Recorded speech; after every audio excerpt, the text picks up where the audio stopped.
রাহুল ছিল এক ভালো ছেলে। সে শহরে পড়াশোনা করত। একদিন সে চাকরি পেল। সবাই বলল, বাহ, রাহুল এখন বড় হবে। কিন্তু রাহুল চুপচাপ বাড়ি চলে এলো। তার মা খুব অবাক হয়ে বললেন, তুই তো চাকরি পেলি, শহরে থাকিস না কেন? রাহুল মায়ের হাত ধরে বলল, মা, আমি আমাদের মাঠে কাজ করতে চাই।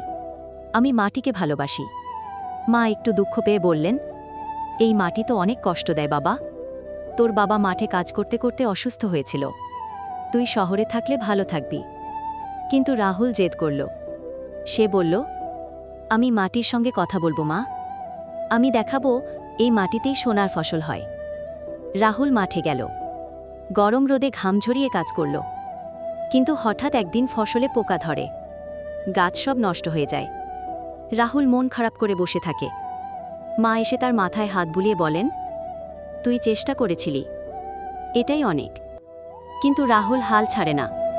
সে গ্রামের হাসিম কাকার কাছে যায়। হাসিম কাকা বলেন, ভয় পাস না, আবার চেষ্টা কর। রাহুল আবার কাজ শুরু করে। এবার সে ভালোভাবে চাষ করে। অনেকদিন পর তার জমি ভরে যায় সবুজ ধানে। সবাই বলে, ও রাহুল, তুই পেরেছিস। রাহুল হাসে। তার মা চোখে পানি নিয়ে বলে, তুই মাটিকে ভালোবাসিস বলেই মাটিও তোকে ভালোবাসে রে। রাহুল মায়ের হাত ধরে বলে, তুমি ছাড়া আমি কিছুই না মা। আর সেই দিন থেকে রাহুল গ্রামের ছোটদের শেখায়, মাটি আমাদের মা, যত ভালোবাসি ততই সে আমাদের দেয়।